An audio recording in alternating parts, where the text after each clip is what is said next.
welcome to another episode of Moon Monkey. On this episode we're going to talk about Suicide Squad, directed by David Ayer, and it'll probably be a spoiler review. Yeah, spoiler-tastic. There'll be a lot of spoilers. The film tells the story of a team of criminals that are assembled by a secretive government agency to take on dangerous missions. The bad guys from the DC universe. A lot of like Batman's villains and other characters from the DC universe. The film has a huge cast, which we're going to try and go through in some kind of order and say a little bit about each one. Because I felt like this film, it was really all about the cast. That was like the big draw. Yeah. Just having such a great like cast. Not only a great cast in terms of actors, but in terms of like characters that you wanted to see up on screen. Yeah. So probably, who do you want to discuss first? Well, we go with the two of the better characters. I thought Will Smith as Deadshot, Floyd Lawton, very good. I was sceptical about Will Smith. He's really like the leader of the team. Yeah, in the film. Yeah, he gets a lot of screen time. He has most of the backstory. But he did a really good job actually. With an ensemble piece. Like he worked well with the other members. He wasn't he was stealing scenes, but not in the way it's like, it's all on like him, and not interacting with other people. But he did a really good job. And also, I thought like it wasn't like you're watching Will Smith. It was like he did get into the character of Deadshot. Because sometimes, like, because he's such a big star now, he just plays Will Smith.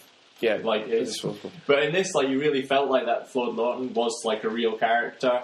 With a daughter and they had a lot of the family backstory that gave it a lot more to Deadshot. Yeah, and he had a lot of cool scenes. Like I think one of the when he's on top of the car, he's just mowing down. We'll talk about the villains later, but he's mowing down people. That's pretty cool. Well, that was in the trailer. That was like his kind of one of his shots in the trailer. I was like, that looks really awesome. Yeah, it was. One thing people mentioned is that he doesn't wear the mask a lot. I don't think he wears it. He wears it a couple of times, a little bit. A couple of times, yeah. But throughout most of the film, he's just like didn't take away from it though. For me, no.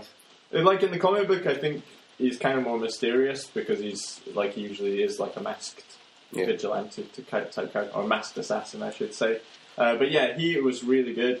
Margot Robbie, also maybe a lot of people would say that she stole it. Yeah. She was the main attraction. Well, that was the character I think everyone was looking forward to seeing a live-action interpretation of it, because she's such a loved character from the games and the TV show and the comic books. And really, like, she was written in as Joker's love interest, I think, in the comic books, but then became so popular, they, like, started giving her own comic books and her own stories. Margot Robbie's performance, I thought was really good. The main issue, which I've already said to you, was like sometimes she would be crazy and sometimes less crazy. Like it didn't seem consistent, but that was just more to do with the script. Like sometimes she had to do a scene where she was completely sane and rational, and then other times she'd be completely off the wall. She did a great job of the character. I thought she was pretty out there, but she did become more. I would say she became more somber. But as this is a spoiler review, it's the moment where she thinks the Joker's dead, and she then becomes a bit more lucid and starts getting a bit more negative. But the rest of the time I felt she was pretty crazy, and she lived up to it. It was I think it was partly also the problem that you had so many characters that they didn't have. Yeah, they all got they all got a fair amount of screen time. I think she got loads of screen time. But I think if they had a movie where it was a Harley Quinn movie, or at least Harley Quinn was in it more, you'd get more of a sense of why she is like she is. Like, this showed you a few flashbacks of her. Yeah.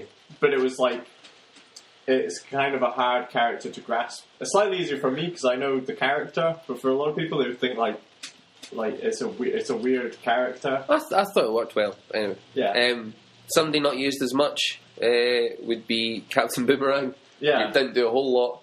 Played by Jai Courtney. Yeah, he didn't do a whole lot. I thought he was fantastic. I really liked him because he had a lot of the comedy lines in it. I liked him, but really he just drank some Fosters and threw a boomerang. Yeah, but that's the character. That's his thing. That's all he really does. But still, he wasn't really in it a lot. That's the character. But he wasn't used a lot, though. There's no point. I'm not criticising. I'm not criticising Jai Courtney. I'm just saying. But his acting was really good. Yeah, like he was. Really he was charismatic. He was hardly there. That was my thing. Yeah. Diablo.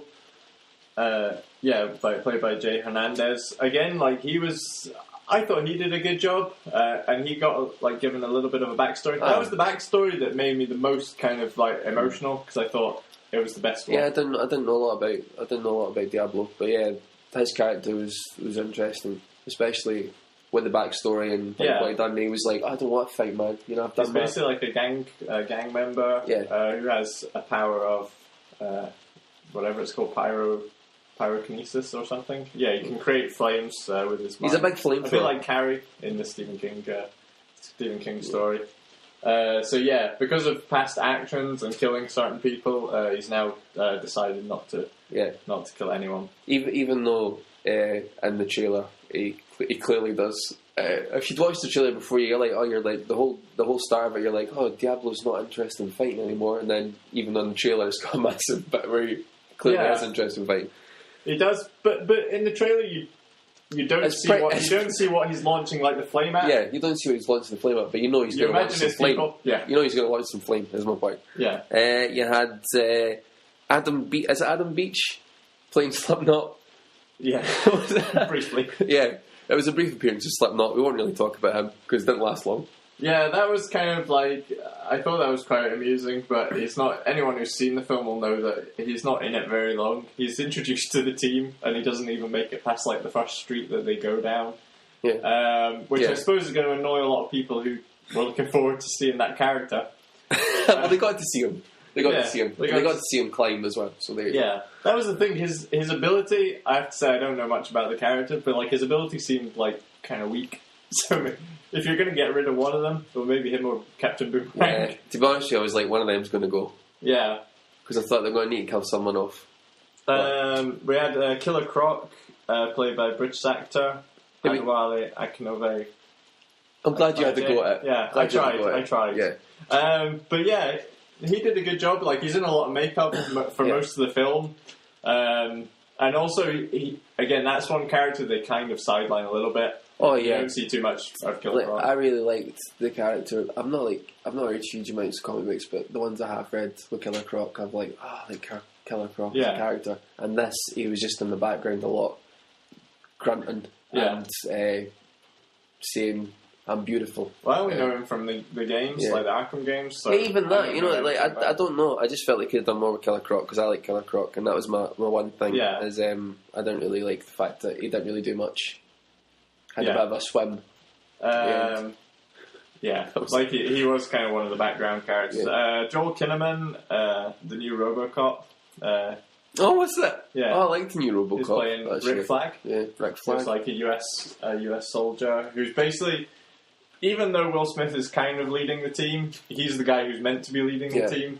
He's in charge of them, and he's not a bad guy. He's a kind of a good guy.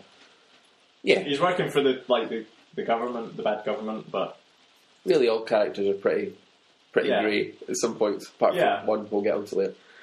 Cara Delevingne, who plays June Moon, and Enchantress, who I thought gave a really good performance. I was liking Enchantress a lot. Yeah, I was kind of sad that they used her as the villain in the film, but from the trailers I thought, she's going to be on the team. Yeah, I thought the villain would be they're all going to be on it. Yeah.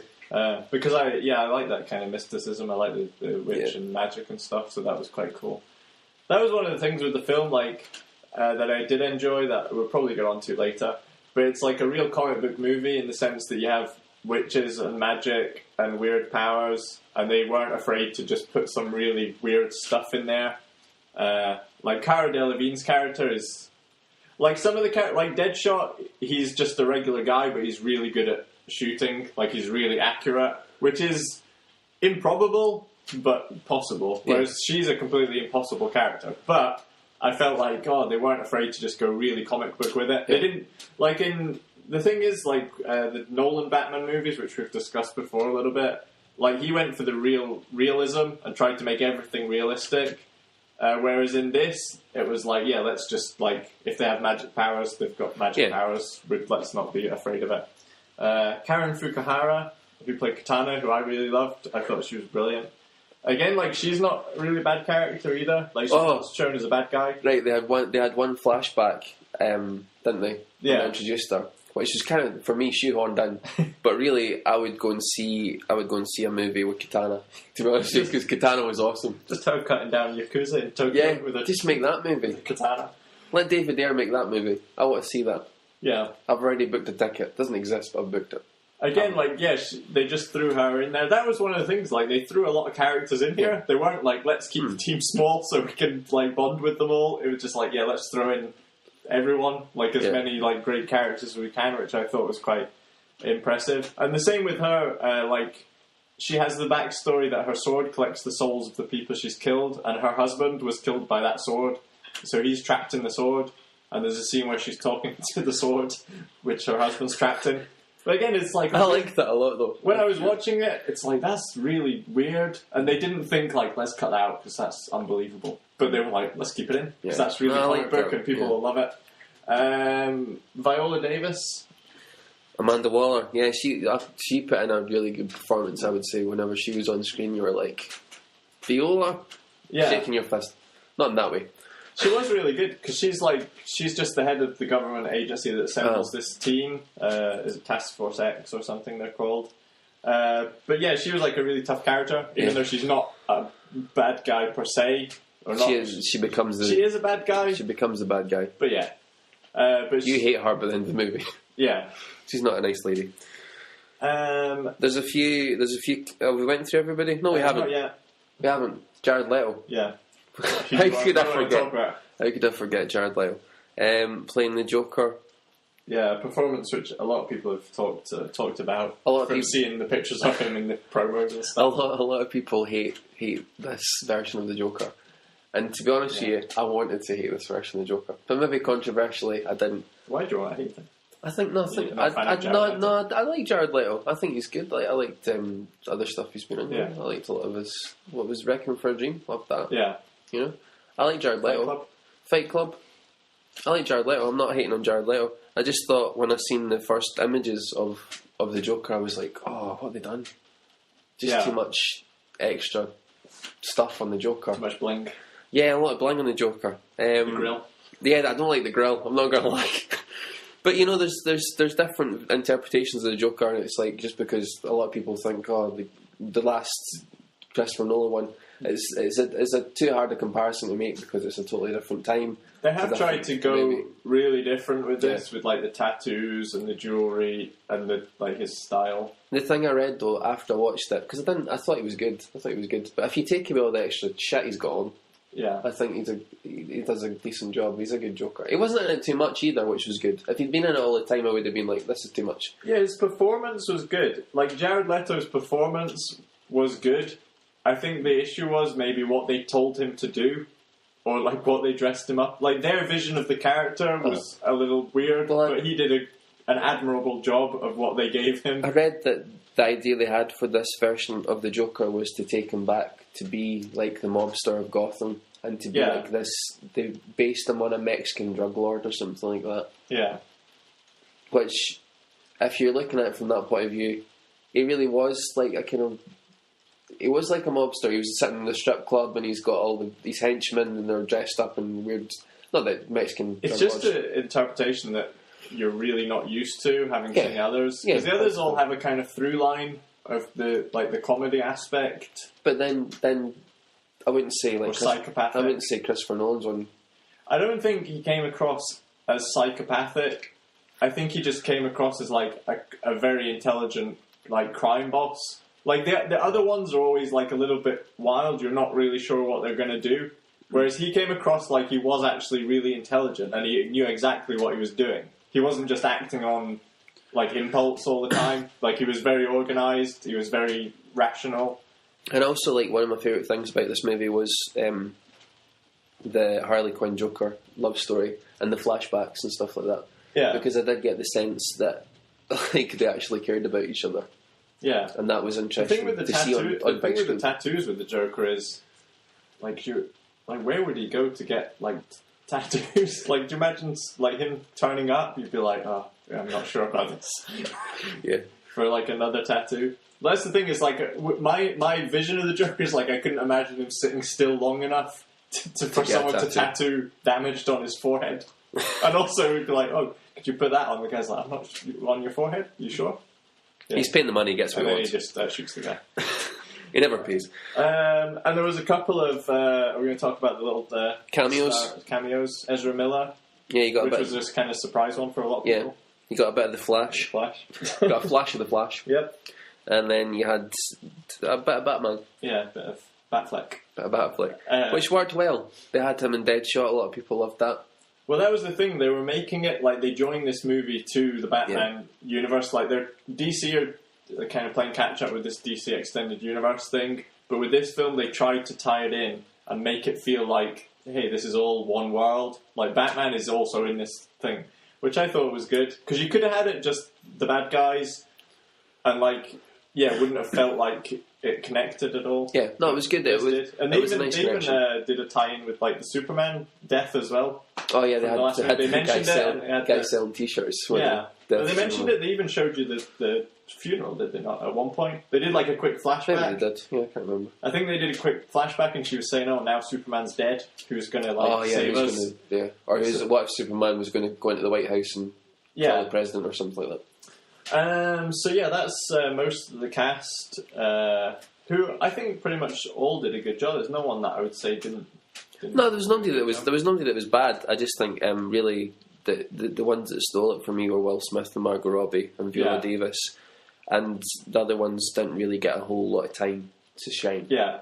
Well, with such a huge cast, that I agree. But I kind of admire them for throwing all those people in there rather than trying to cut it down a little bit. But it was just cool to see those characters on a big screen, which you haven't seen before. And maybe people thought you'll never see that because it's just been Batman, Superman for years, and now it's like, oh, we've got all these other people we can throw in now, which is really interesting. That was really one of the biggest most enjoyable things about the film was just seeing characters that you weren't probably expecting to ever see on film.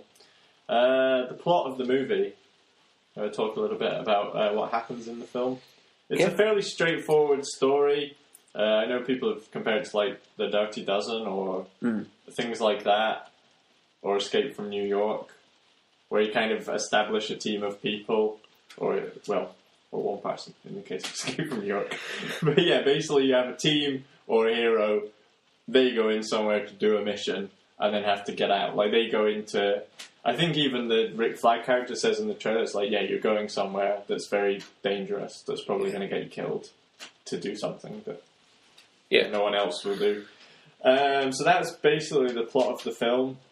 So basically the structure of the thing is kind of character setup takes up, like, the first third, and then, like, a little bit of them doing the mission, and then the last third is kind of the big denouement with the main villain.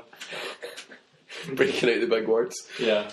I mean, I wasn't... The thing is... it was a very paper-thin plot. That was my issue with it. Like, there's not a lot of depth to it. But when you're introducing so many characters, it's hard to then also do a complex plot at the same time, because it would have been too much to take in. The thing is, at the time, like, I wasn't bored, and at the end of it, I was really entertained. And that's really one thing you can hope for at the end of a movie, is you've paid your money and you came out entertained. But I agree with you, like, the villain was it Incubus, the big CGI, the brother? Yeah. The brother of Enchantress. I didn't really think he was quite threatening, and the thing is, they've managed to take over that city. Yeah. And then it's like, well, who are we going to send in? Oh, we've got this Suicide Squad, we'll send them in. But the thing is, they're not like metahumans. Some of them are quite skilled, but most of them are just quite crazy. Yeah. And it's like, if nobody else can deal with Incubus and Enchantress, why would they? Well, that was the thing, like, Harley Quinn is just insane. She has a baseball bat and a hammer. Yeah, she has the baseball bat, they give her a gun, but other than being... criminally insane, she has no special abilities. Yeah, that's more of a liability than anything. I felt like there was like clearly like Amanda Waller and Batman are on speaking terms. Maybe pick up the phone to him. Yeah. The Flash is clearly kicking about as well.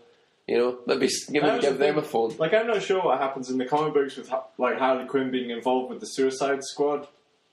But yeah, the plot of this, it didn't quite make sense why she would be included. I just feel like feel like they could have done something. They could have had them against a different villain for this, I don't know. I didn't really like the big CGI. Did you not think like a more like down to earth villain would have worked better? Like a villain who was more on their level. Yeah, that would have been better, I think. Yeah. And also... But then the thing is, you have, like, El Diablo in it, so, like, a more down-to-earth villain wouldn't have been a challenge for him. But you have to make it a challenge for all of them. But the thing is, like, he isn't really interested. Yeah, if I so, yeah. But there's... The other thing was... what was I going to say? I suppose you've got to make it someone who would be difficult for them to defeat, whereas a more... Yeah. The thing for me with the villain, like, it's not a big problem having a weak plot. Like, I know a lot of the Avengers movies are just, here's somebody for you to fight. Like, they don't set them up. In this, like, they really didn't do any kind of setup other than it's Enchantress's brother who's been released, and now they're both going to take over the world. Yeah, they did a bit of it, but it's like they want to destroy the world. The humans aren't worshipping them anymore, which is kind of very reminiscent of X-Men Apocalypse.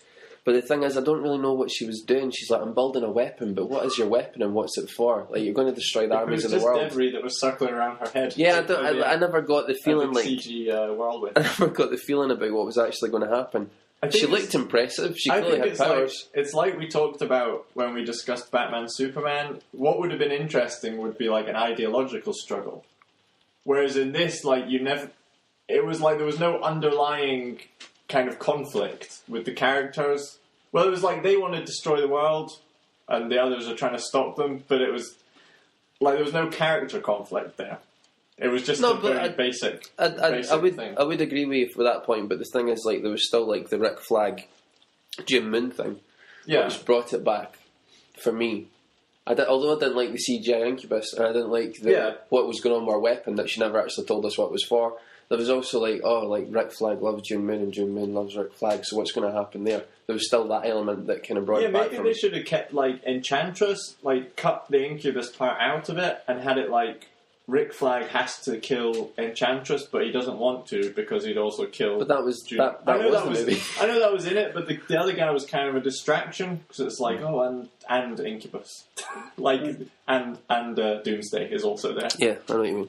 It was like, it'd be more interesting if you just kept the one kind of interesting guy. But in saying that though, I still enjoyed it, and it really wasn't about the villain for me in this movie. It was more about seeing these characters on the big screen, and that was a pretty cool part of it. And then the interactions and them showing off their powers or their little quips and stuff. So as much like I wasn't hugely bothered at the end of it because I was still, as I said, like really entertained. Well, that's the thing. The weak plot's not necessarily like a major not in this movie. Not for me anyway. There was issues with it. Definitely, I can see why people would. It's be like if you compare this, like the other things that it gets compared to, like the Marvel films, Guardians of the Galaxy, the Avengers, like team up movies. Most of those have also got like a weak villain or a weak plot that you don't really care about, but it's all about the team. In this, I felt they didn't do enough. Of like the back and forth with the team and enough character building. Or it wasn't quite amusing enough that it held together.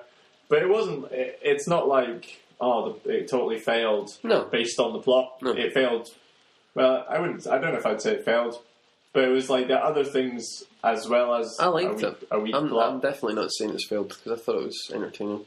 I would say like sometimes it's not dark enough to be a dark movie. Like there's a lot of dark stuff in it, but it's never dark enough to be a dark movie, but it's not funny enough to be a funny movie. And they're kind of stuck between those two things. It was kind of pulling in two directions. And I feel like they should have either went one or the other. And I think really they should have just made it, because it is about villains, it should be quite a dark movie. Yeah. Like you can have your laughs with the Flash and Aquaman. But then you've got Harley Quinn, who's kind of a funny, like, cheeky character. There's got to be that too. But I feel like it was never properly.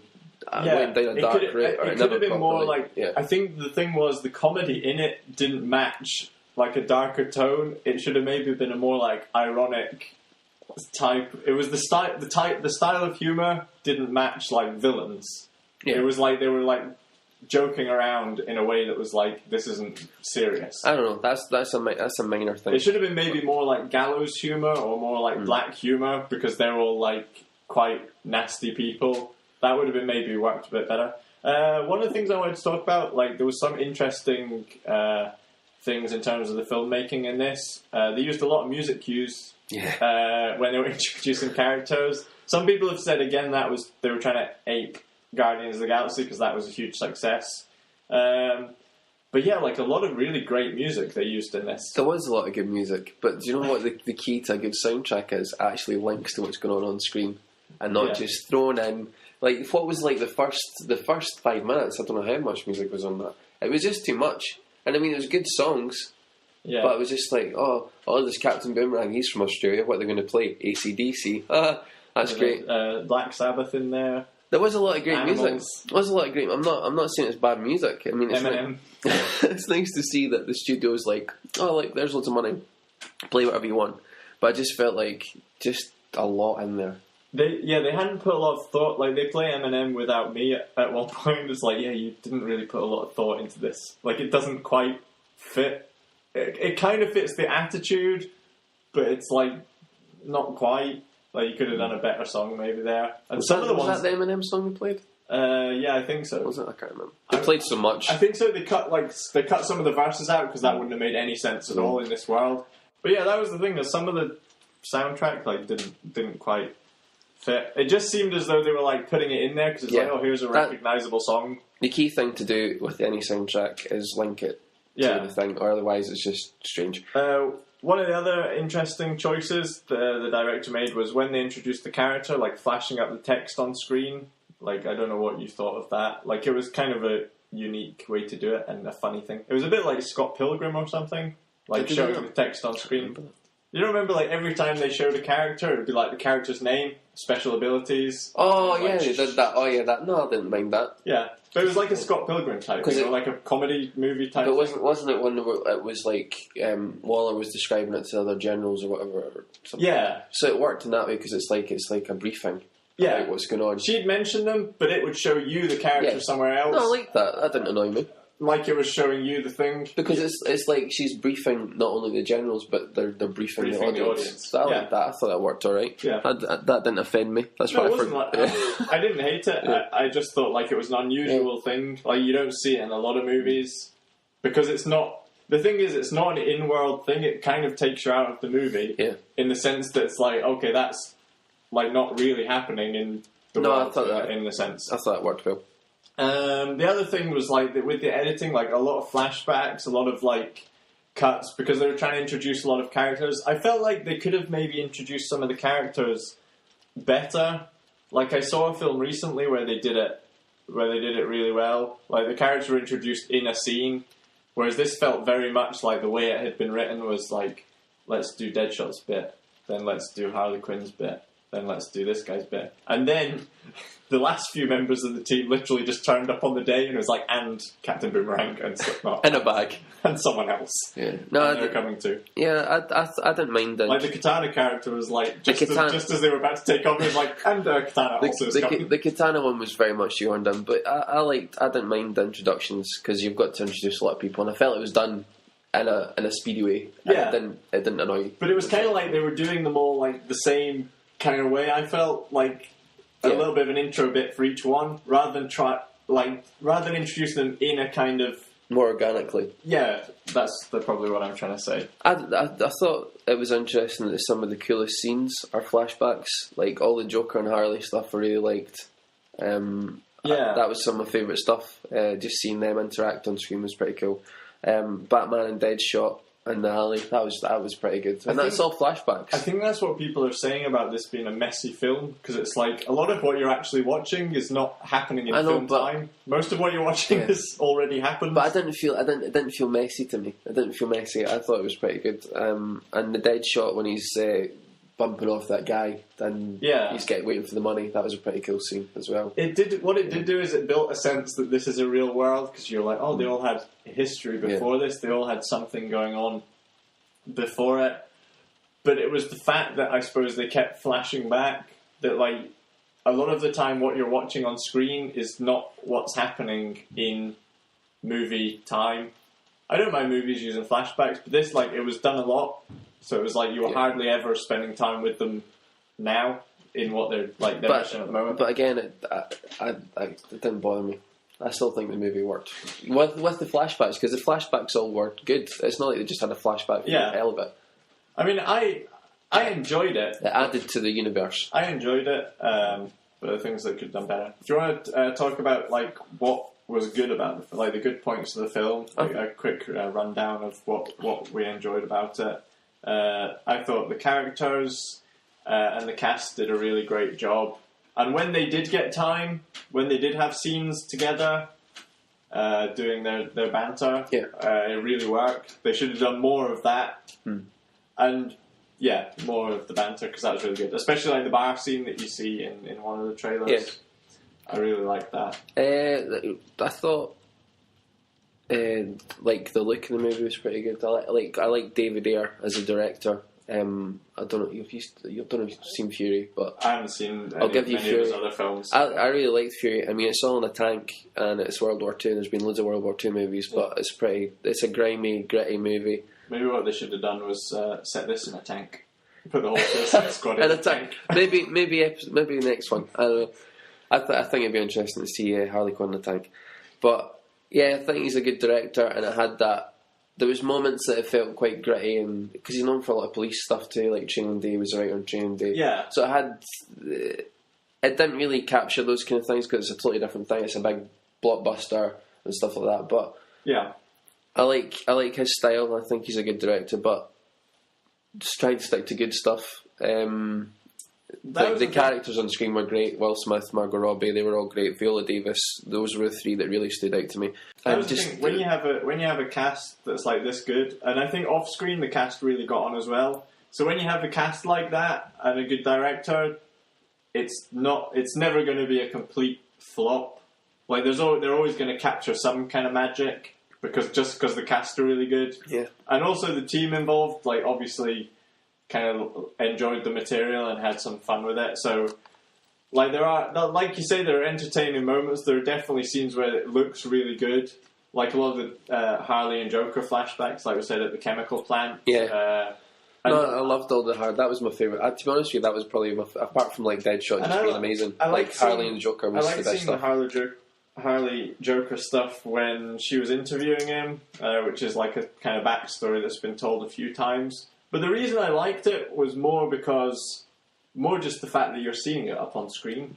Like you've seen it in the comic books or if you haven't, it's still... Or something like that. It was more just seeing them act it out rather than like, oh, it's good in this film. It was just... it was just the fact that you're seeing it in real life. It was good. I don't know what I'm trying to say there. It was kind of like, if they'd have cut it out, I don't think it would have mattered. It was more like, oh, here's like an interesting thing to show. Added to the overall film. So is there anything else for like the good points? Nah. I think we've talked a lot about the good stuff. And the bad points of the film, I think largely kind of the script and the plot. Like it could have done with more cast interaction and comedy. And I think the plot was too formulaic. That was the thing, like, it was like when they were doing the flashbacks stuff, they obviously were thinking, like, let's play around with the form of it and do something, like, that's not been done before. But then when it got to a certain point, it was really, like, by the numbers. Like, with one of the things we haven't really discussed was, like, the witch Enchantress is turning people into these, like, bobblehead monsters. They don't have giant heads, they're just covered in bubbles. She basically turns them into these kind of black goons, which they can just gun down or cut down as they go through. Which I felt like, it just became like you didn't really care what they were doing because they were just mowing through like hordes of enemies. But the thing is, like, if you were writing it, you've got to have a way of, like, some people have never seen these characters on screen, they don't know what they do, so what you're going to have them fight, because they can't just go and immediately fight Enchantress, so they've got to fight something else, so you've got to write something in there that Deadshot can shoot, because he's got to shoot loads of people, because that's what he does, and you've got to have Harley Quinn run around hitting people with a bat. Yeah, but you've shown the Deadshot's shot's really good with the flashback when he shoots. But without that, you'd just be like, you'd go into this in this movie, without those monsters to fight, you'd just be straight into... But I think what would be interesting is, like, if they had to go in, Like, what would have been interesting if they had to go in and there were people still, like, in the streets, maybe in hostage situations or something. But who's taking them hostage? I don't know. This is the thing. It was like the fact that you had a villain, which was just Enchantress, and the guy. I thought you had to write in some people for them to go through. I think if you had more of like a villain where, like, the thing was, the story they were told was like it's a terrorist situation. If you had a situation where there was like still people in there that they'd have had to help, that would have been an interesting dynamic, because usually they're bad guys, but in this situation it's like, like, we don't want to help these people, but we have to, otherwise they'll kill us. So I think that would have been. But they did save the world. Yeah, they did save the world. They are bad guys. I know, but I've seen people save the world so many times now. It's like, sick of people saving the world. Just let the world burn. But that's the thing. It was like, so your issue would have been you would have wanted to rewrite the script. Yeah. Okay. It was basically like the villain. I think a lot of the problems stemmed from the villain. All right. And the situation they were in. Like, I've heard a lot of people say, I haven't seen it, but like Assault on Gotham is a really good story. And they said that would have been... It was basically the challenge the Suicide Squad had to overcome.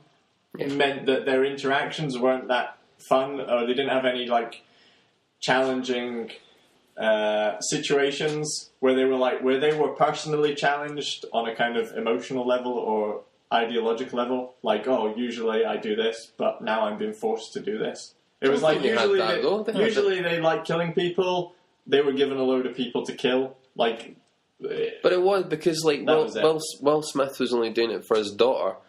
Harley Quinn was just wanting to escape, and she was in love with the Joker, and she thought he died, and then she still followed through with it. She was still having a personal challenge because she's like, "What have I got to live for? Like, the Joker's dead. Yeah. I'm still going to save the world."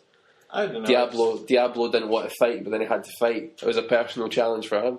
Well, I suppose so. I just didn't find it that engaging. All right, the story. But yeah, that was mainly it. Like the plot stuff. The plot got a little confusing as well for me, but probably just because I wasn't paying attention. It just got a little bit confusing. But overall, I would recommend it. Like, this is what I was at. You like trash something for 20 minutes, and they're like, "But yeah, go and see it." My feelings on the film are this. Like, I did enjoy it. Like, I was enjoying it kind of sporadically, like bits that I really liked, and then bits where I was like, this is a weak bit, and then there was good bits, and it was like, it was a bit of a mix between like good bits and bad bits for me. But on the whole, I kind of enjoyed it, but my feeling is that it was a missed opportunity. Like, they could have done something like really amazing with these characters and this... Yeah, and even this setup, like the idea of this team, I felt like it didn't achieve its potential. It could have been, like, from my point of view, like, it could have been better. There's no denying it could have been better, but you could say that about a lot of movies. Yeah. There was a lot of music in it that didn't really make a whole lot of sense. That was pretty annoying. It was just too much music. And it was all, near the end, they were kind of drumming into, like, we're a team, look, there's a sense of family, we're all a family. And I didn't really have that. Where I did have that in Fury, but then the Fury I was like, they all care about each other. But with this I was like, I don't really know if they're all a family.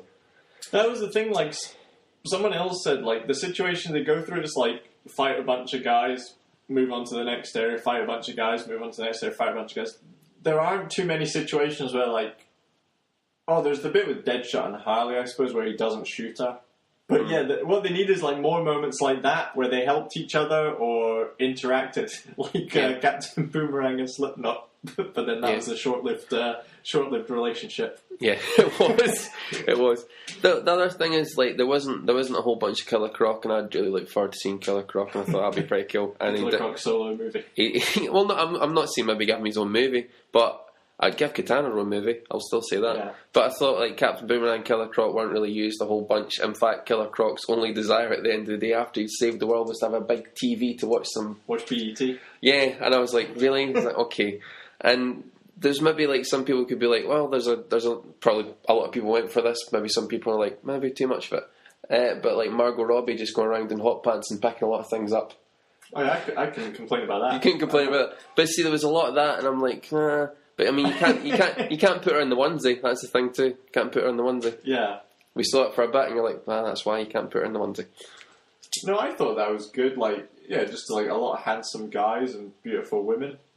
Just that's all you want from an action movie. Yeah, no, I don't know. I just felt like there was just maybe relying on it too much. Like, it's that kind of movie. I was thinking about this earlier. It's like the kind of movie, like a throwback to the 90s, where it was like you just have action hero movies, and like it was like there's nothing really deep there. It was just like seeing a load of beautiful people up on screen shooting bad guys, and that's all people wanted was. No, but I don't know. I feel like there's a bit more depth. Yeah, they tried to put a little bit more. I'm not saying this. I think this film has depth, but this film could have been better.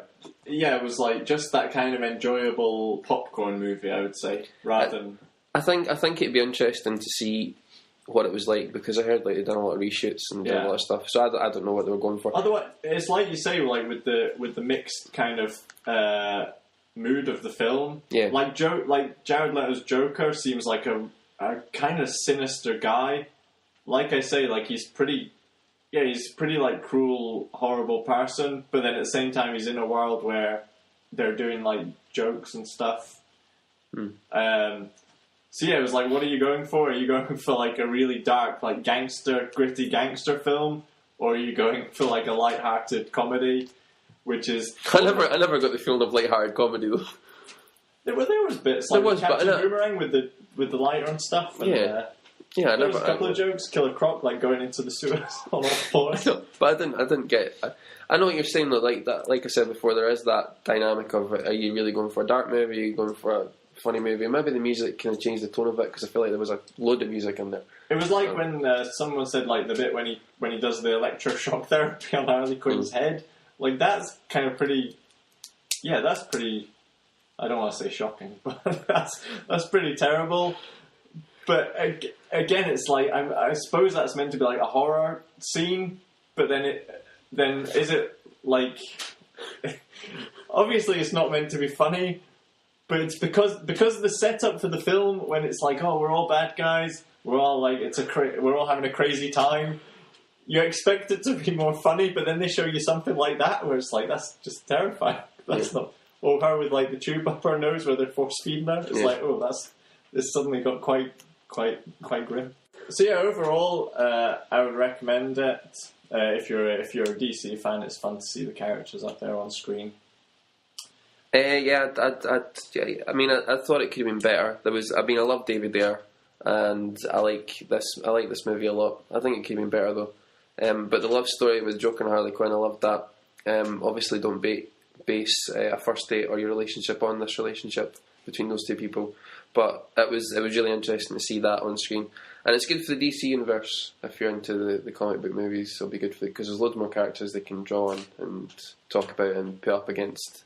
Batman and Superman and stuff, and really at the end of it, I had fun and I was really entertained, and it was cool characters and interesting to see. Well, story wise, thanks for listening. Make sure to like and subscribe, and keep an eye out for our next episode.